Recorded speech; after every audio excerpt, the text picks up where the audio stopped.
Hi, good evening. I am Dr. Rahi Victory. Welcome to Fertility Fact or Fiction, our weekly show where we share all of the latest and greatest in the infertility world and we answer your questions live as best as we can.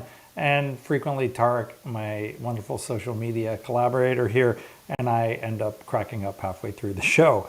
Tonight we have a fantastic topic for you. We are going to talk about L3 and L14 mediated N6 methyladenosine modification promotes cell proliferation and invasion in endometriosis.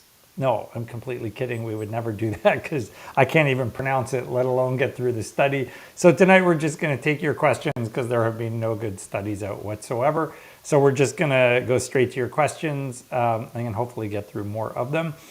So if you are asking questions on the show, you can either send them in via Instagram or Facebook or YouTube and Twitter as well, I think, right? Do the tweets show up too? Or Twitter. We're on all four simultaneously at the same time. So if you guys have questions, pop them up there. We will do our best. And when you stump us, everybody kind of applauds because it's fairly hard to stump us, and then we look it up. So let us know what your questions are. I think we had a bunch before the show, so we're going to dive right into those because no one wants to know about MET-L3 and MET-L14. I was curious personally. Yeah. Had bleeding at 5 weeks, not a lot, but bright red. Should I be worried? Potential causes. Yeah, so I mean, potential causes would be related to either a miscarriage or a threatened miscarriage. Not all bleeding results in a miscarriage, so it's usually only about somewhere between 10 to 25% that will go on to have a problem. But you definitely need to worry, and you need to be sensitive to what your blood type is as well, although that early it's not very much of a problem. So the starting point would be to follow your beta HCG and make sure that your beta HCG is rising appropriately. If it is rising appropriately, which is a minimum of a 60% rise every 48 hours, then you're probably okay. And if it is not rising appropriately, then you definitely need to be checked so that we make sure it's not an ectopic pregnancy or unfortunately a miscarriage. Ectopic being the most worrisome of all types because it is life-threatening potentially. So any bleeding in pregnancy is not normal. There is no pregnancy bleeding that is considered normal. It's not always necessarily worrisome, but it is never normal.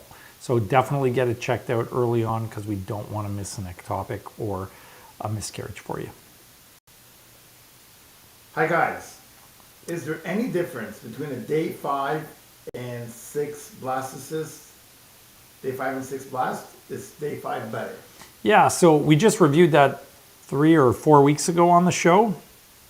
So equal quality blasts between day 5 and day 6 still have a slight difference in the success rate, with the day 5 being a bit better.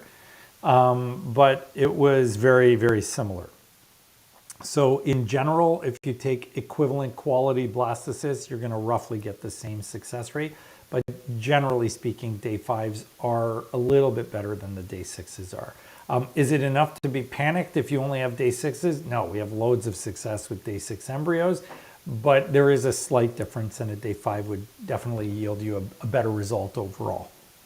If a patient has unexplained infertility and is overweight, will losing weight help? Yeah, for sure. I mean, we have loads of studies, and we've reviewed them over the years on the show, demonstrating that your body mass index has a very significant impact on your fertility. And that's not just if you're a woman, that's also if you're a man.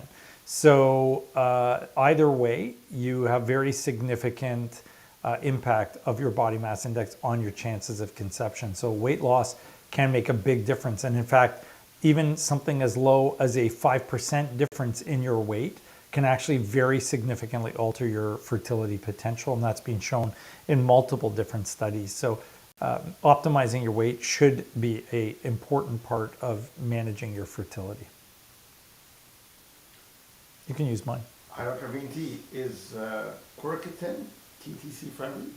Quercetin? Quercetin? I've never heard of quercetin being unfriendly. So you can definitely use it if you want to. It's really good for women that have bladder pain. There used to be a natural product you could buy for women that had bladder pain, and you would put them on it, and it kind of worked in some people. It didn't work in everybody.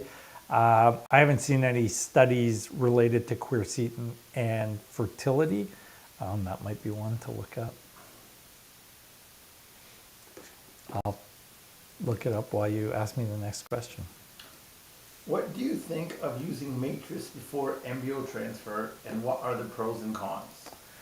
Okay, so first off, for anybody that doesn't know, matrix is an ultrasound technology that claims it can predict whether or not your embryo will stick. We've actually been using it for free without charging our patients for the last, I think, about 5 to 6 months. And we're going to go over it now that we have 2 students working with us to see if it actually makes a difference or not. My gestalt with our embryo transfer protocol, I don't think it makes a difference because we don't get people that fall into the bad category. Our scores are always high, and because we have high scores, we're not seeing failures.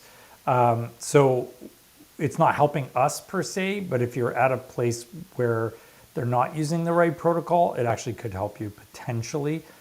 No one knows yet. They have not yet had a really well done randomized controlled trial. Should I do laparoscopy for a 4-centimeter endocyst on one ovary? Yes, because the bigger that cyst gets, the worse it's going to damage your ovary.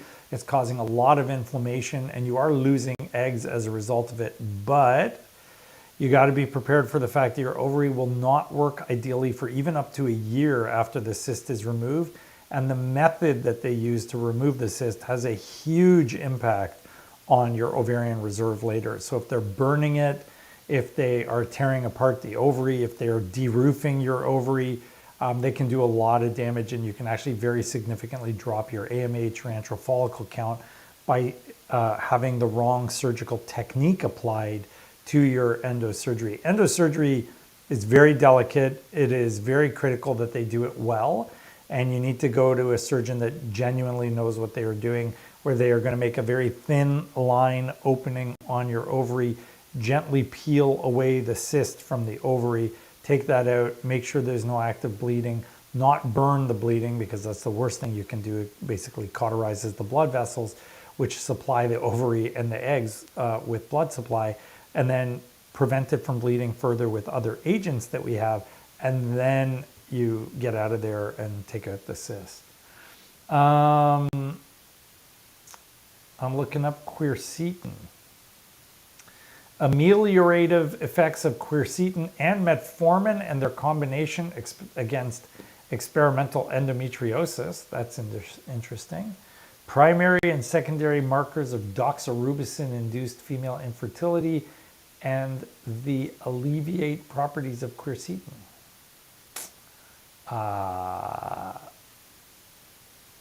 Yeah, there's some stuff on it.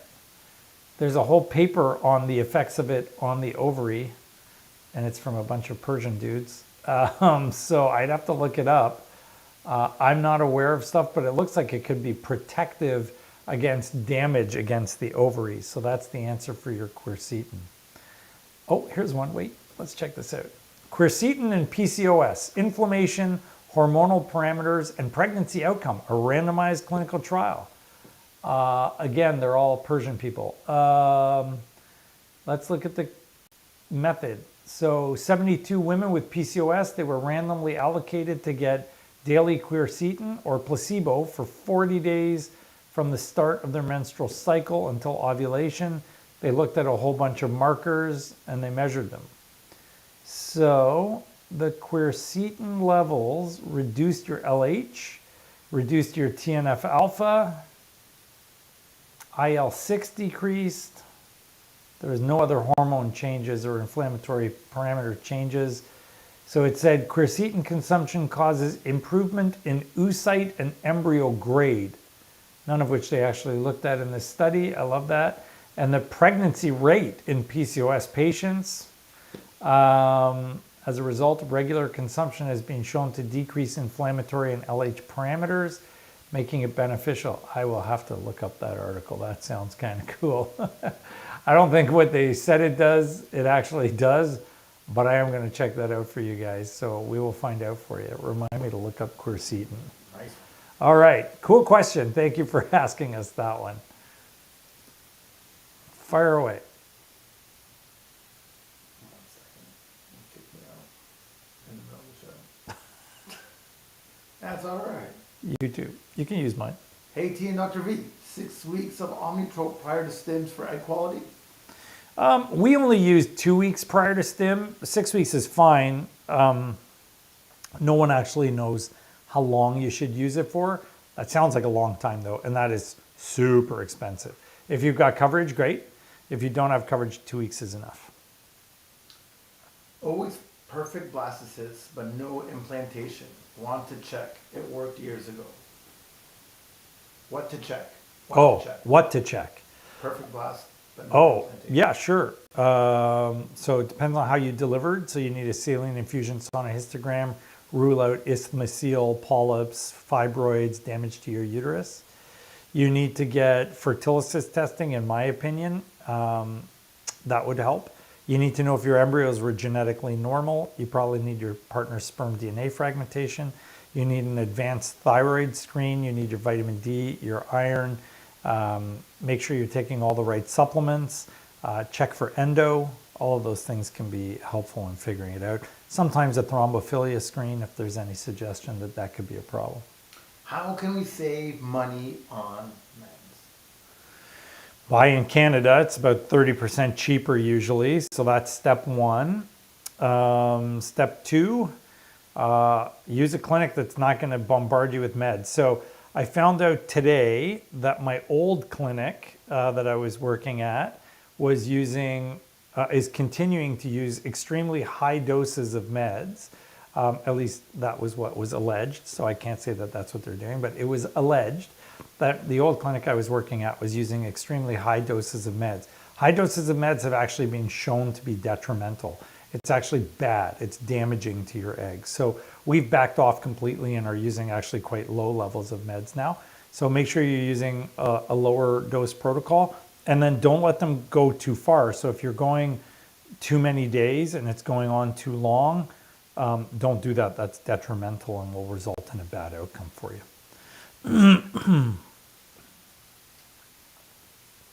Does an oblong embryo have equal chance as circle embryo? Wow. No. I've only seen oblong once, but no, they were definitely abnormal embryos and the chances were much reduced. Hello to both. Hello to both. Dr. V? That's me. Yeah, this is what, so we know. Just want to make sure you still remember. Yeah. I remember this one. This one is going to imprint in my mind. All right. Dr. V, when is it best to do a fresh, and what protocol for meds do you use? A fresh embryo transfer, I Yeah. guess they mean? Yeah. It's best to do a fresh embryo transfer if you only have one egg, maybe two maximum. And what protocol do I use? So I don't know if you mean stim for the IVF. If you're just doing natural, it's easy. We just let them stim naturally. We get to 13, 14, we start Cetrotide and Menopur. Now, because Menopur is currently not available, maybe Gonal-F or something like that. And then we continue that until we get to an 18 millimeter follicle, and then we trigger with HCG and Gonal-F, and then and Lupron, and then we go in and we retrieve that egg. Transfer protocol: as soon as you've retrieved, you have to start them on vaginal and injectable progesterone, melatonin, baby aspirin, vitamin D, all that other good stuff, and then wait until transfer day and transfer. Good Simple. old fresh or frozen transfer. Yeah, so fresh is only, like I just said, for those of you that are watching, a fresh transfer should really only be used if you are dealing with a very low number of eggs. Otherwise, when your estrogen levels are high, it is very clearly established that the pregnancy risks are higher with the fresh transfers. And so overall, it actually favors a frozen approach. A frozen embryo transfer is safer. The babies are bigger, but that has a very, very low risk of complications compared to small for gestational age, hypertension, preeclampsia, diabetes, all these other big risks in the pregnancy. Dr. V&T, the dream team. Oh, the dream team. Yeah. Psh. Yeah. I tested 5 DPT Okay. and saw 2 faint lines. Okay. Now I see nothing. Okay. Why is that?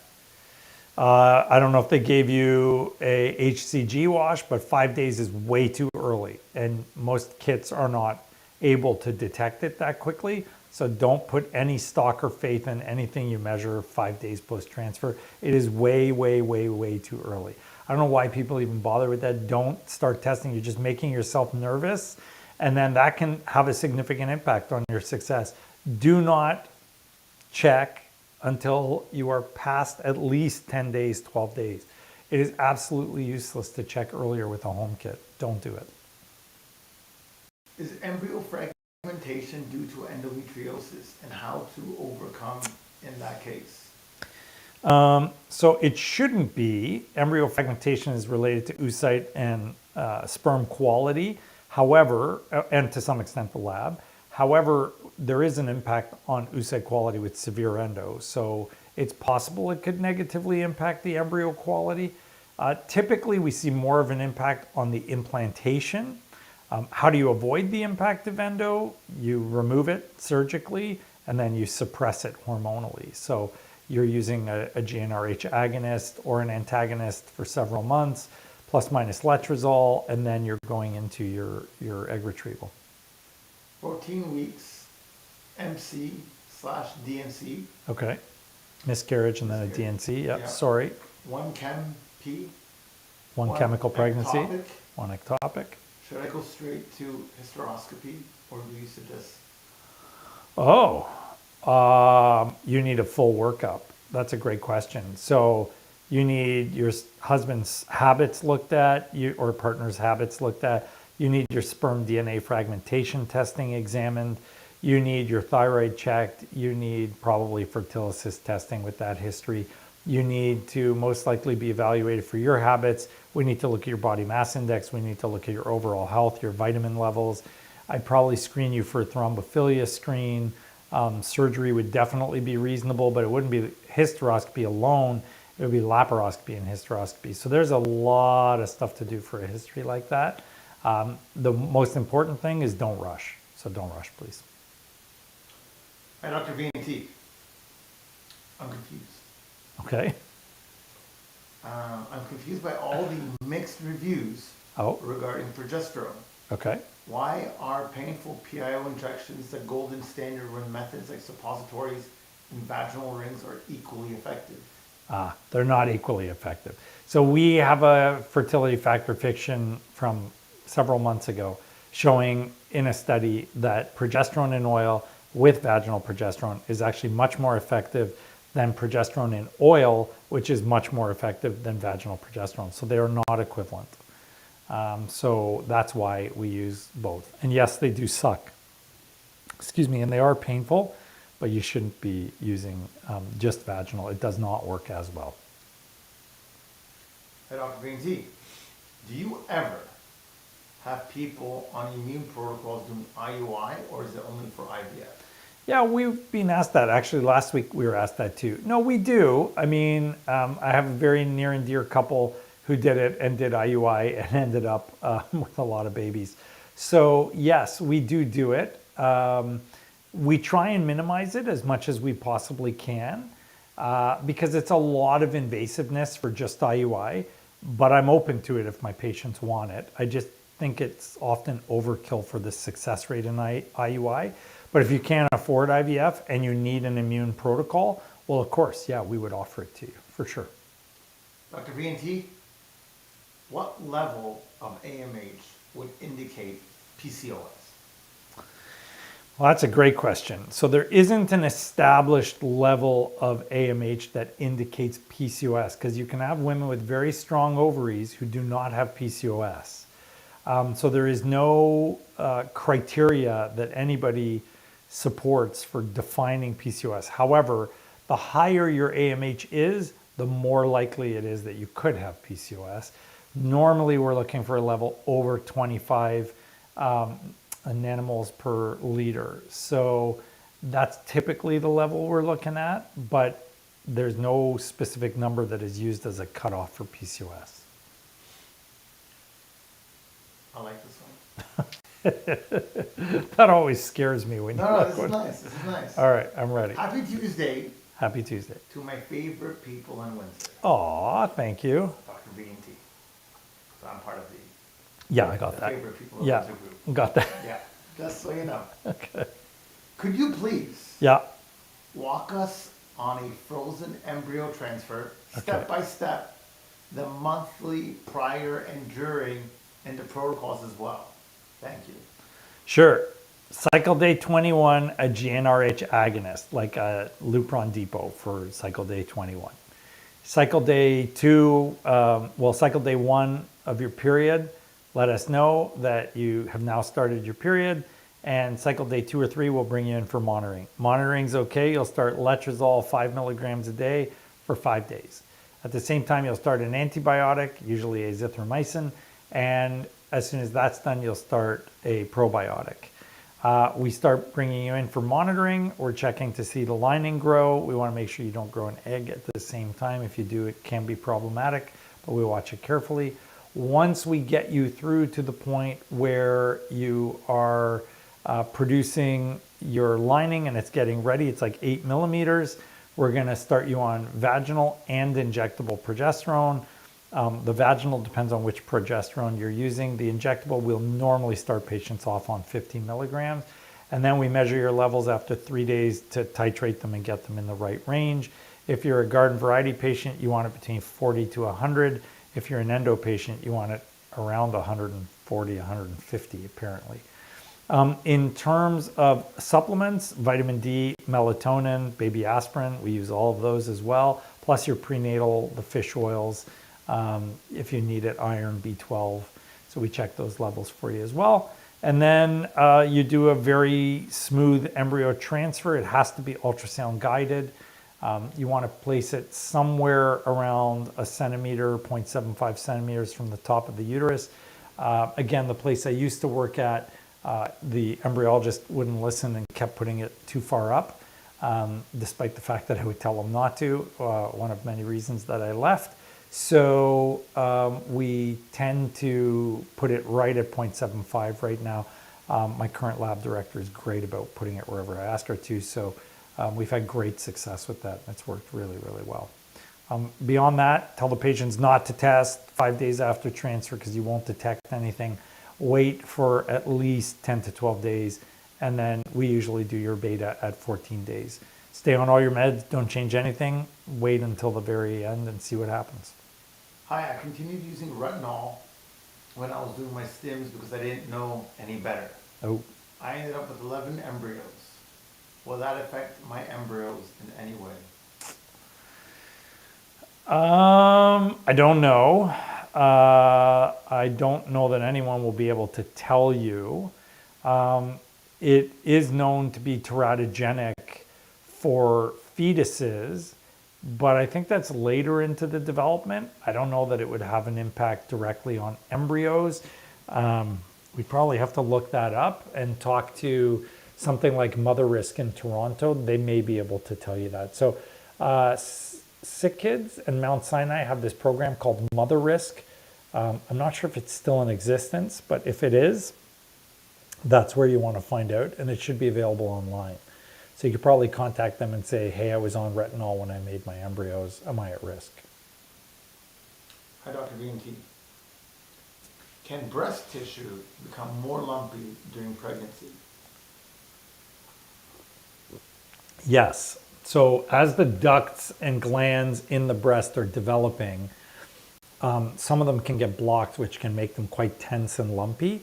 You can also get infections. So it is possible, but we always want to make sure that there isn't something else going on. So if you're doing a breast self-examination and you feel something and you're pregnant or non-pregnant, make sure you tell your doctor. Anytime a pregnant patient comes in and tells me that there's something noticeable in her breasts, I'll do an appropriate exam, and then I'll usually confirm it with an ultrasound as well. So you got to take that seriously. Go get checked out for sure.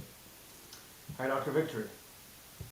No tea? No. Oh, you can't forget the guy. He's like, This is this is bad. Not the question, just the, Yeah, I know. the form. I'm telling them that you're crying, man. Yeah, it's coming down. In case of having unsuccessful frozen transfer Okay. and having autoimmune issues like Hashimoto's thyroid, Okay. what kind of tests are available and is helpful? So there is immunological testing. We use Fertility. Other people use the place in Chicago. Some people use the Alan Beers lab. There's all sorts of different options for you, but ultimately there are lots of different options available for immunological testing. For your thyroid, you need the full thyroid panel, so TSH, T4, T3, your antithyroid peroxidase, and your antithyroid globulin antibodies. Beyond that, there's not a whole lot more you could do. There are additional tests, but they're not related specifically to that condition. So, for example, when we do the fertility testing, we're also looking at infections. So, yeah, there's a lot of different options there. I take three metformin pills a day for PCOS. Mm-hmm. I've heard there's a timed release one where it's possible to Yeah. take one pill a day Glumetza. instead. Yep. Is this something you offer patients? Oh yeah, all the time. Glumetza is just as good and has 40% less side effects. So we actually prefer using Glumetza. Not everybody has coverage for it, but it's way easier on your stomach, so you should use it if you've got coverage. Are there any ways to reduce your risk of gestational diabetes? Are you less likely to get it if you're taking metformin for PCOS during pregnancy? You're probably less likely to develop gestational diabetes if you're taking metformin during your pregnancy. The easiest way to avoid it is to keep your weight down. I mean, it's a 1-to-1 ratio with your weight gain. So if you're gaining too much weight, you will develop gestational diabetes. And if you're not, you're probably more protected. There are thin women that get, gestational diabetes, so it's not all about weight. But there is no question that high weight gain is associated with gestational diabetes. So average recommended weight gain for a pregnant patient, if she's like at a normal body mass index, is like, sort of 20 to 30 pounds or 25 to 35 pounds. So we tell our patients 3/4 of a pound per week for a total gain of about 30 pounds. If you're heavier, that drops. And if you're much thinner, that goes up. So you want to aim roughly for that number. So anywhere from a minimum of, let's say, half a pound to a maximum of a pound per week, unless you have twins. You didn't know that one? The student learned something just now. Hey, Dr. V&T, I just had my second egg retrieval. Okay. 10 eggs removed on the day of retrieval. Okay. I had 2 that were mature and 6 that were almost mature. Sunday, the ICSI, the other 6, and so far 3 of them. What? Yeah. Sunday, the ICSI? Yeah. I don't get it. Can you ask that question again, please? Because I'm not sure I understand what that means. It sounds like you have a lot of... Oh, there's more? Okay. There's a whole bunch of people that tuned in at that second. Okay. So ICSI, whatever, and then fertilized normal, and two of them were polar bodies, and they're watching them this cycle. I didn't Lupron starting off, gone on life in Menopur, AMH 2.47, have 1 tube, and everything else is normal. I got more difficult time. It's another comment. She's with us right now. It's another comment. Okay. Maybe she should re-ask the question. Can you clarify your question just like in a shorter version? Because I'm not sure what you're asking. Yeah. Okay. Good. Go back to whatever. We're watching for her answer. Don't worry. Okay. Yeah. You know what we need to ask people? Do you guys ever want to come on live on the show when we have a question like this? Like, do you want us to invite you on live and then, kick you off after your question? Because that would be cool. Let us know. Those of you who want to jump on and be there for everybody, we could do that. But interesting to hear feedback on that. We've never done it before, but if you're willing to do it, we probably could. Short it again. Okay. All right. You're still confused. Do you want me to? I read that to you. I tried. LOL. Okay, hold on. Here we go. So just focus on this. Okay. Fertilized normal, Okay. and 2 of them were polar bodies, and they are watching them. This cycle, I didn't Lupron started off. Gone left and manipure, AMH 2.47. I don't know what the question is though, and we don't watch polar bodies, so we just go ahead and use the eggs. Ask it again. Let her ask it again. Okay. All right, Next so go question. here. Yeah. Next question. Yeah. Okay. Should I remove a 4 millimeter fibroid in my uterine No. wall near where an embryo may implant? Not if it's in the wall. If it's impinging on the cavity, yes. But if it's in the wall, 100,000,000% no. No embryo is ever going to be affected by a 4 millimeter fibroid. I would question if that is even a correct diagnosis. It is pretty damn hard to see a 4 millimeter fibroid unless you did an MRI. No, I would never try for that. Not unless it's impinging on the wall. So if it's in the cavity or it's pushing on the cavity, 100% yes. But if it isn't, there is no way I would do that. Can we do that? You want to try it again? No. The people got really excited with this idea of you letting them go live. Oh, really? Yeah, and they're like, yeah, let me do it right now. And like, obviously I gotta figure out what that even means. I did not mean go live right now. I meant go live in the future, but we will probably start letting people do that. That'd be cool. The only problem is I can't see any of them. We're going to have to put the TV up. I got no objections to that. Yeah, I know you want Black the Friday's TV up. what is it? Yeah. Oh, Black Friday's yeah. Oh, that's a cool idea. Okay, then I'd be able to see people. soon. I got no problem with that. I kind of like that idea. We might try that. I like it. Live fertility factor fiction. That would be cool. We can give them a link, Yeah. and then they can come on. And then we just put like a banner. What would Dr. Victory do? Get- WWDVD. There you go. All right, go ahead. Hello. Yeah.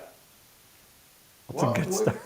your total testosterone level be at when taking DHEA supplement? What would your total testosterone level be at? It depends on how much of your DHEA is getting converted to testosterone.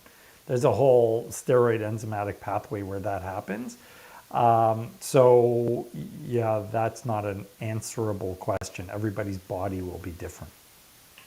Do you recommend keeping up to date with COVID boosters, full shot while TTC and or being pregnant?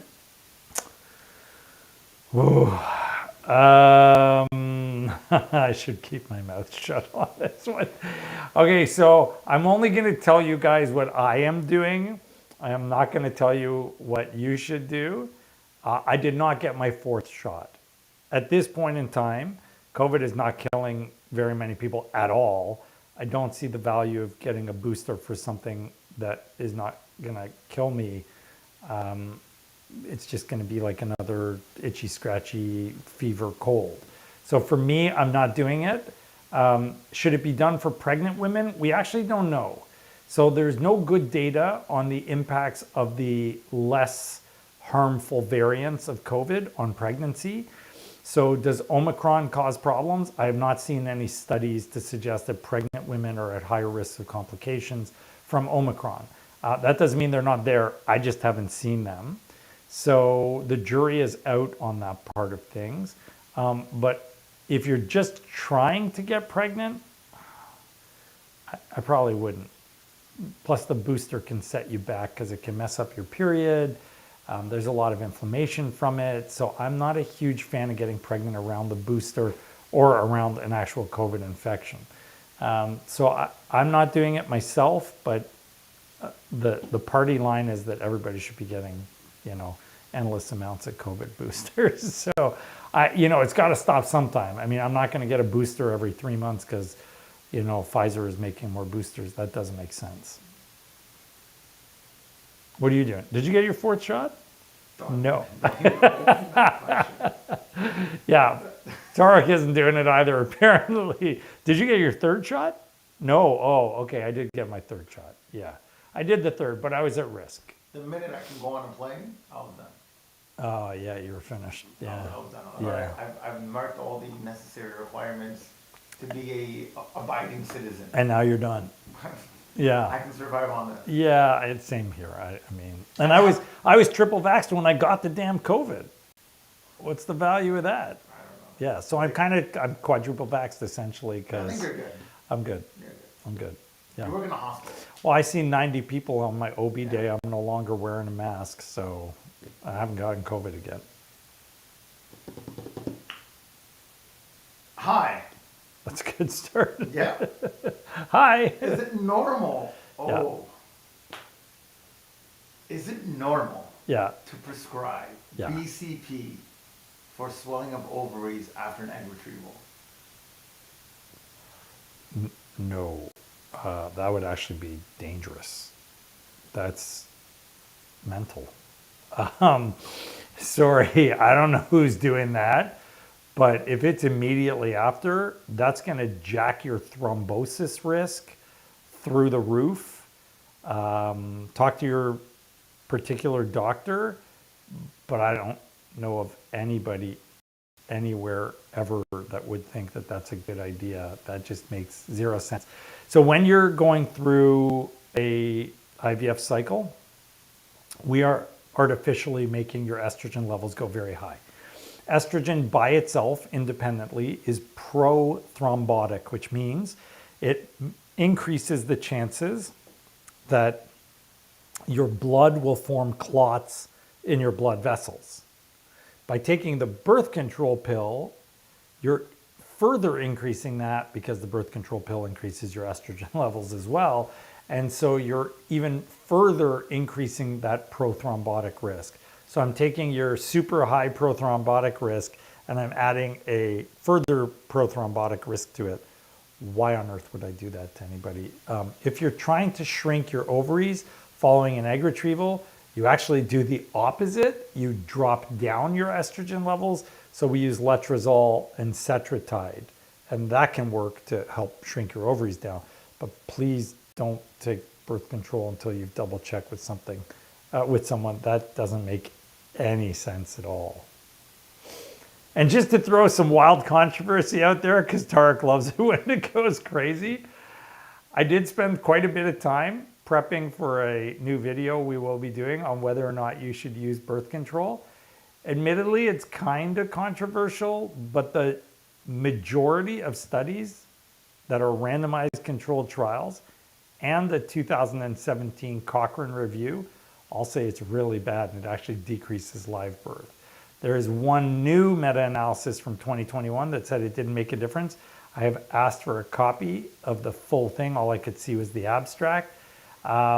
But the randomized controlled trials all showed that it decreased your live birth rate. So if you're going somewhere where they're telling you to take the pill before you do your IVF, you're getting less than optimized outcomes. And I think we had some patients here that were doing it, but we are not doing it at all anymore. I was just looking for an explosion of comments. I know, I'm waiting for you to get that. It'll come. You got to give them a minute to respond. Oh yeah, there's a little bit of a lag. That's right. Yeah. Those of you who want to drive Tarek crazy, and I do encourage that, please bombard him with questions and information right now. Yeah. Do you need to go on my IG or can you? No, I got them all from. Oh, we got them all. Yeah. All right, cool. Oh, okay. Here we go. Yeah. So, to that previous questionnaire. Oh, yeah. It's been quite expanded. Okay. To add, she says, I'm trying to figure out how do you know if you have poor egg quality? Oh. My doctor said the medication that overseas apparently has more hormones and would like to try those meds. Since I'm not really responding well to the medication here in the US, I'm 32, had MC in April for first round of IVF. What do I need to do differently for my doctor? I'm now waiting to see how many make it to day 5. You said you guys do not watch polar bodies. What exactly is that? I did Lupron, Gonalef, and Menopur this round. The polar body is where all the DNA is in your egg.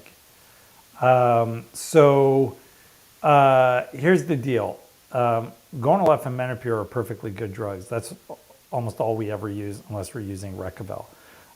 If you had a poor response in terms of the total number of eggs you got, there's all sorts of adjuncts you can use. DHEA, testosterone priming, human growth hormone, all shown to be beneficial. If it's really poor, there's more and more evidence mounting that maybe PRP is helpful. Don't freak out, everybody. It's a huge maybe. We are going to start trying it. However, are there stronger meds overseas? Absolutely not. Overseas has the exact same stuff. There's no difference in what you can get overseas. We do have Recurrent, which is not available in the US yet. And Recurrent is an excellent drug. And when we have failures with gonal F, we do turn to Recurrent, or for women with poor response, we frequently will go to Recurrent. So you could certainly try that, but there's no stronger medication overseas. In fact, if anything, sometimes it gets watered down. So I would not recommend that you seek medication overseas.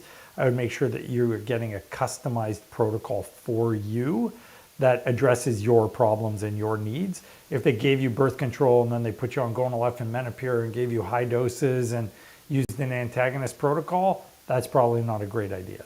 So make sure you reach out to a physician who's going to customize your care for you and your biology. That's the most important thing I can tell all of you who are watching. Get customized care. If you're not getting individualized care, you're not getting good care.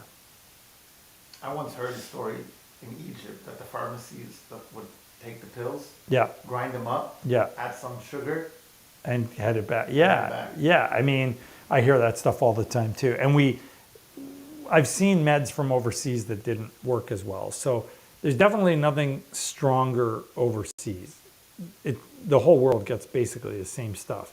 There's nothing stronger in Europe than there is here. I was just in Denmark at the Ferring conference. Ferring makes a bunch of different products. They're available worldwide. Serona's the same thing. So no, there's nothing overseas that you can't get here. At least nothing good. Interesting question. Interesting question, okay. Does only 1 month of quitting smoking help in any way sperm parameters? Yes. And how significant of a result could that have? Yes, so it does, because your motility in the sperm is directly related to the nicotine and all the other crud that's in the smoking. So you will see an improvement in motility. You won't see a change in your count. You probably won't see a change in your morphology, which is the shape of the sperm, but you will see a change in how many are swimming and how fast they're swimming, and probably overnight survival. So how much? There's no way to predict that in advance. That's I left my crystal ball at home today question. You know what? We need a prop. We got to get a crystal ball. We need one so I can go, ooh, you know. And I'll turn off the lights and we'll turn off the lights. We put like a little remote there, yeah.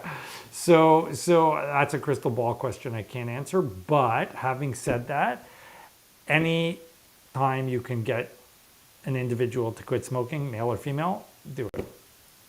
You know, the sooner the better. It's always going to help. Hi, Dr. V.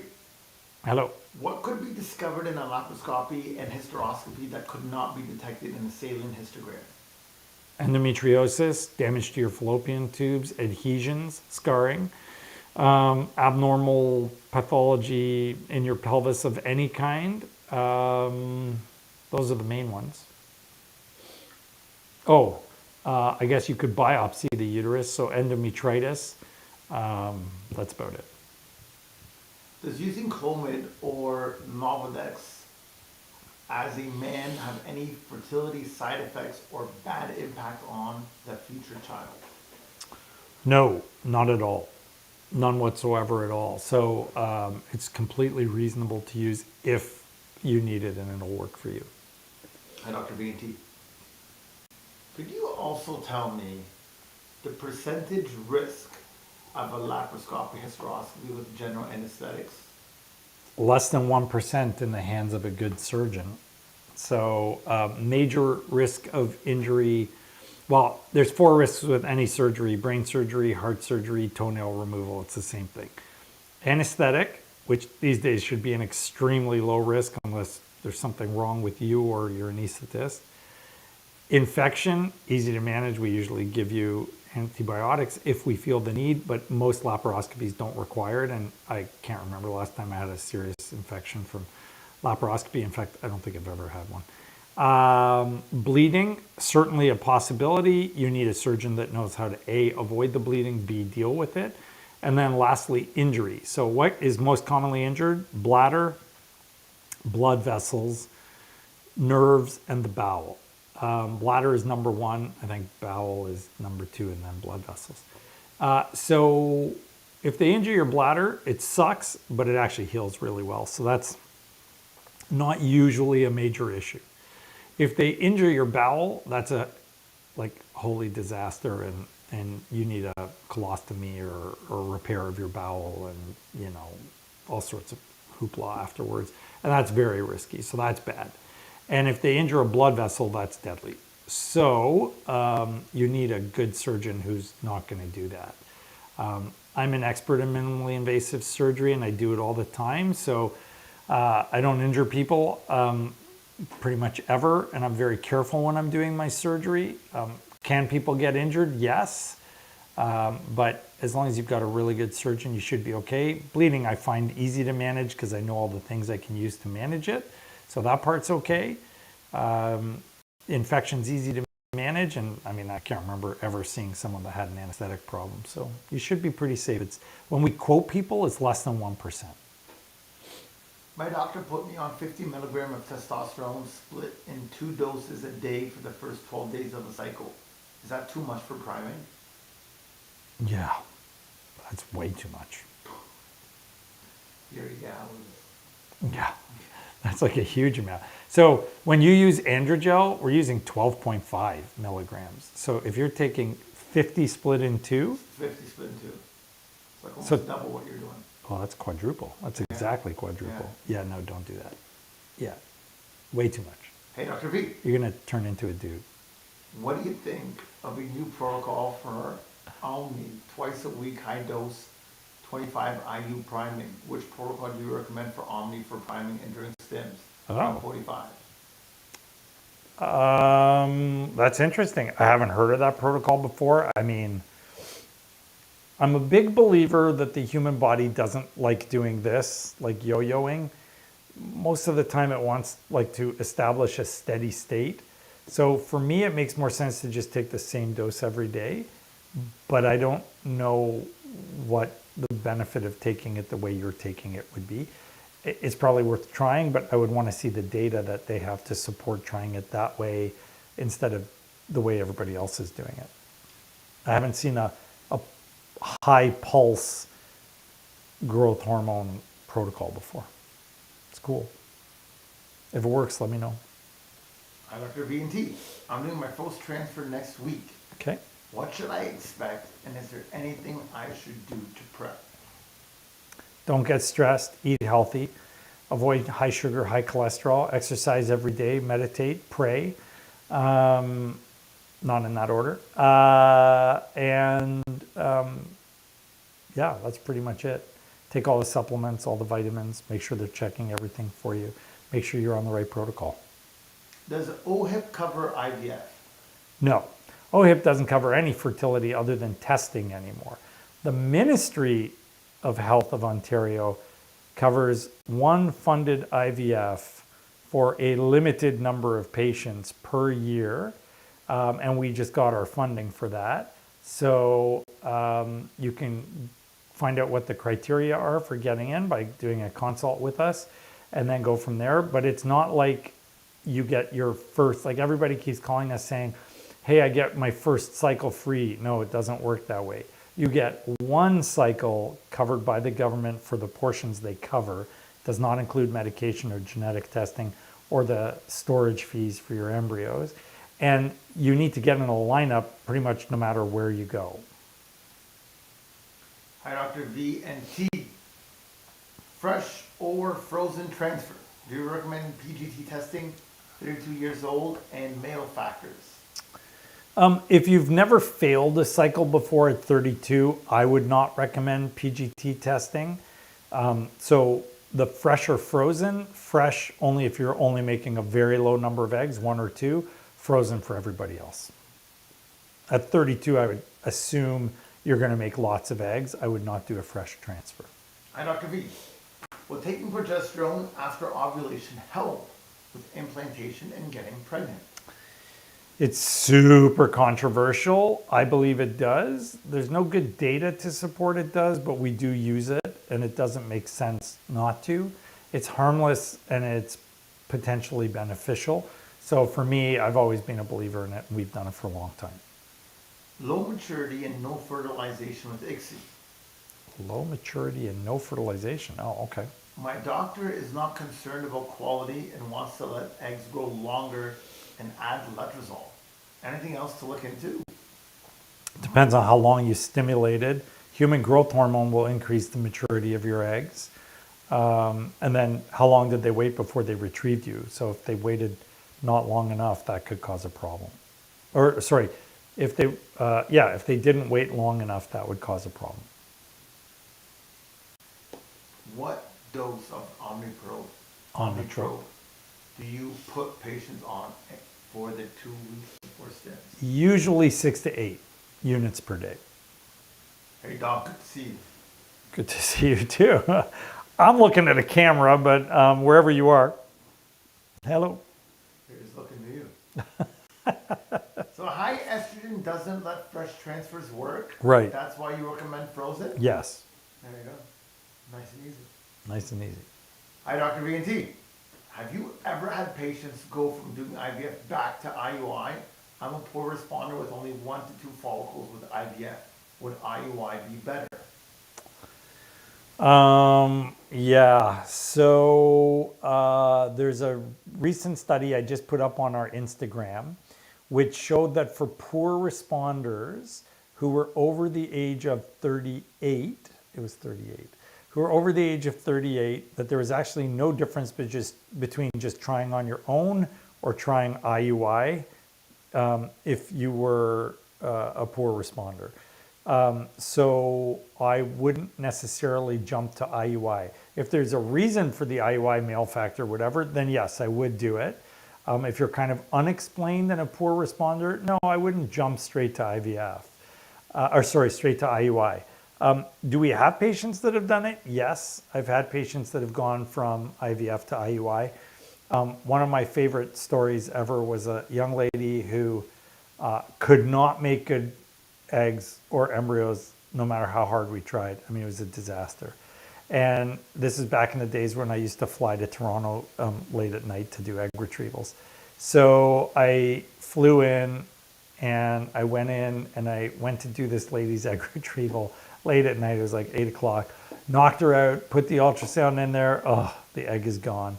And we had already tried many times and got nothing good from her. So I was like, just give me the sperm, we'll do an insemination. We did it, she got pregnant.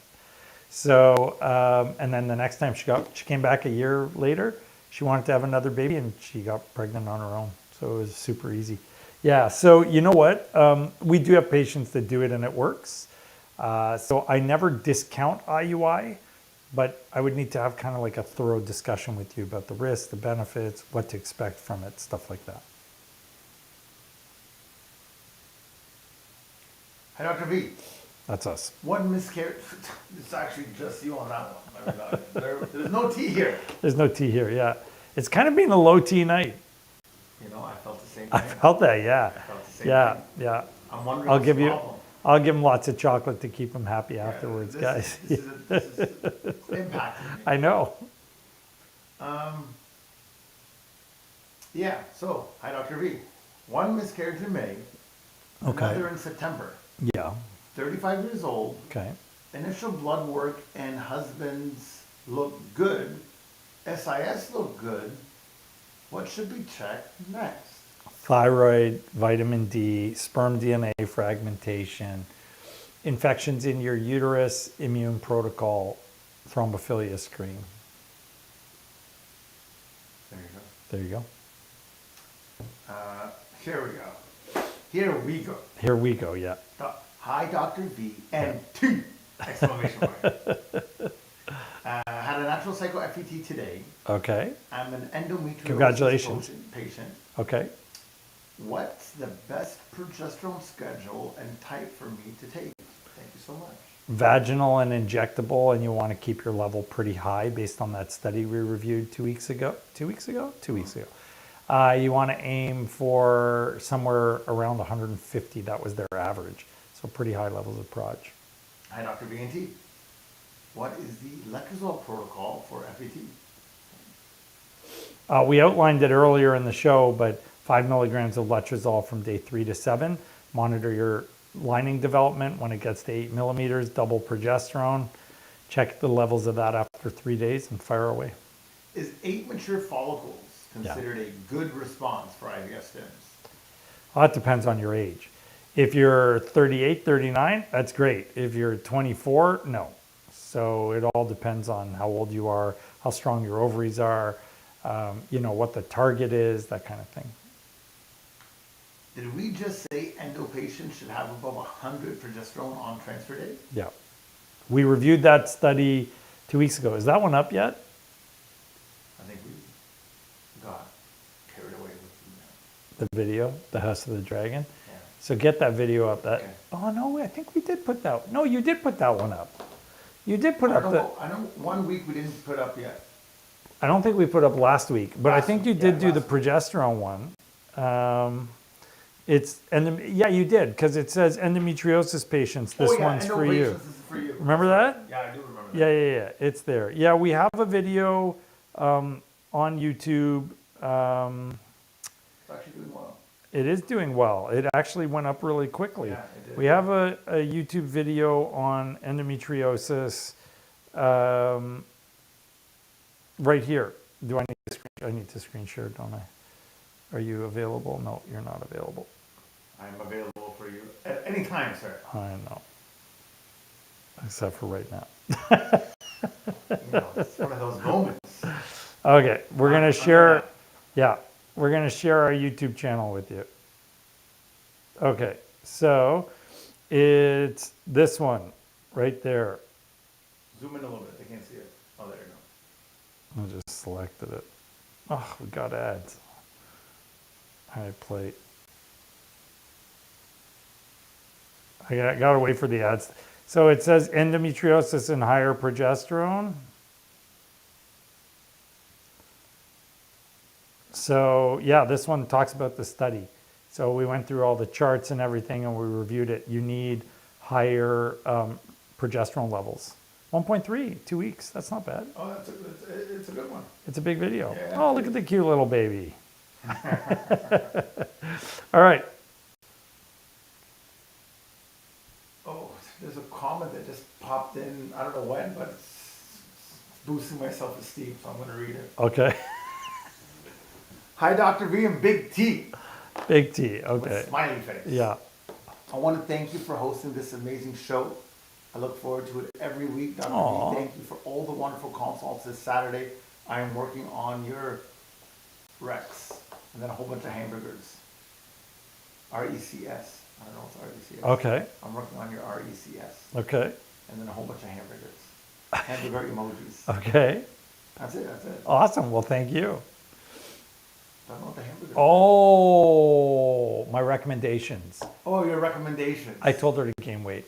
Oh, and she's I know eating a who bunch of that is. hamburgers. Thank you for watching, and thank you for eating your bacon cheeseburger. Bacon cheeseburger, you need a lot of fat. I will just take cheeseburger. Yeah, Tara can't have any bacon. Yeah, I don't do bacon. No, but he I will doesn't do definitely bacon. take all the cheeseburgers. I, on the other hand, love bacon, so I will take his bacon. Yeah, There you go. We'll put it on. yeah, you just transfer it over to me. How soon does scar tissue return after removal via hysteroscopy? Well, it can happen immediately, but ideally it doesn't happen. So I usually use a balloon that we put inside the uterus to prevent it. I bought like 60 of them when they were going out of production. So we still have quite a few. But you definitely want something in there to prevent the uterus from sticking back together again. The people are here.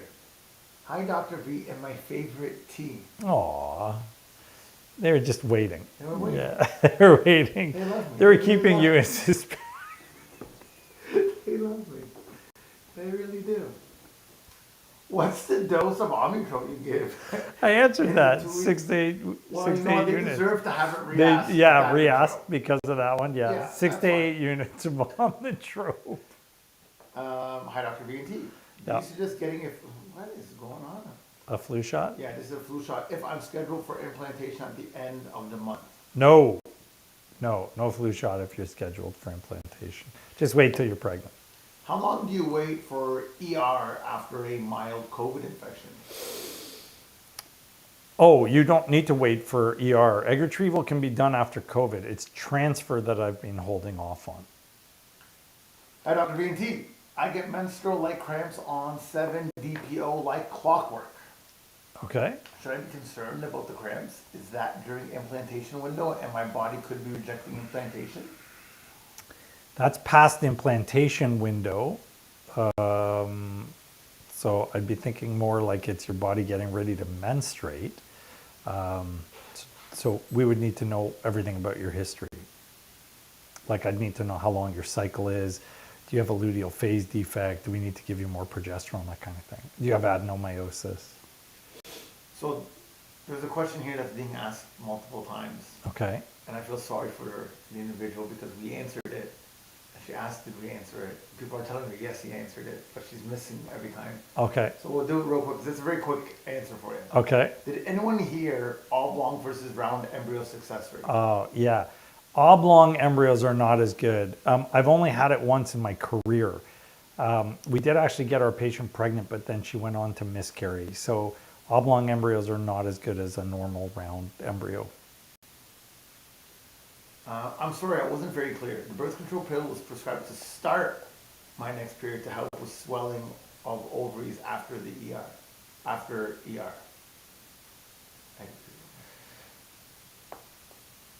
Good old birth control. I'm telling you. Don't use birth control before your IVF cycle unless you have to. See? Like a PCOS patient kind of has to. We don't have a choice because they don't get a period. But for everybody else, don't use it. That birth control pill. People love the birth control topic. I think we need to make like a Full not blown. yeah, like not a factor fiction. We need like a separate video just for that. I started pulling all the studies. Like, Let's do it. Yeah. All right. Maybe the weekend. I appreciate you guys for helping with these questions. Thank you. What time is it? 9:02. Oh, it's 9:02. I didn't know. More questions? It's at this point, you know. Huge. T, we have to let Dr. B think he's the star of the show every once in a while, but we're all still here for you.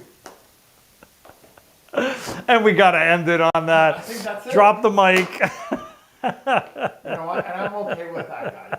And I'm okay with that. Well, we will be back again next week. And hopefully there'll be something interesting to bring to your attention at that point. So far, nothing in the literature.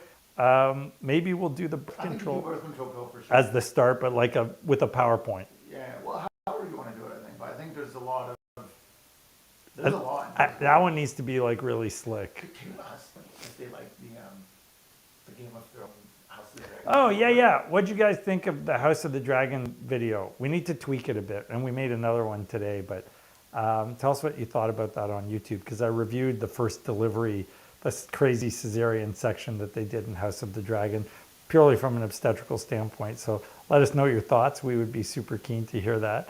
I guess while we're waiting for people to answer, I'll answer another question.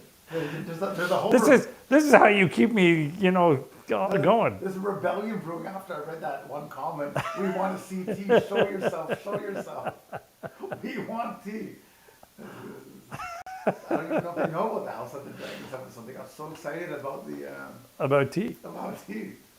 Please answer my question, Dr. B and T. What is it? Hi, Dr. B. A second opinion doctor has suggested 800 of progesterone instead of just 200 progesterone per series, as I've had 2 chemical pregnancies. Is that necessary? So 800 vaginal would be a lot. We usually use 600. 200 is not enough. So yes, I would use 600 vaginal, 200 3 times a day. Yep. They just want to see me today. They're not even paying attention to the House of the Dragon. Yeah, I don't know if you guys have watched the House of the Dragon video, but it's me sitting on a couch watching House of the Dragon delivery and commenting on where they fell short and where it kind of went crazy. Yeah. I kind of, thinking about that video, actually, we never talked about the fact that they don't even try to suture her clothes, but I think she's kind of dead by the time they even think about it. They just killed her. No, there was no thought of let's try and let her survive. It's like, And then dead. And then Yeah, just like, sorry, we're going for the baby. sorry, we don't do stitches. Yeah. Although all the time they're injured in battle, stitches and burning, Well, yeah, I guess, like, right? They know about it. they must have known to sew. Yeah, weird. All right, The way they cut is just a one-time, I know. It's like a non-reusable bag, the way they envisioned it. Um, That's my commentary. Anyone comment on it? Haiti. To all the hateers out there, Yeah. your question's number one next week. All right, guys, we're going to wind it up. So thank you for watching the show. We love you all. Great opportunity to have some good chuckles and answer some questions. Thank you for watching Fertility Factor Fiction. We will see you next week, where hopefully we will have an interesting topic, maybe the birth control one. Let us know online if that's something you're interested in, and always appreciate the feedback. Have a good night.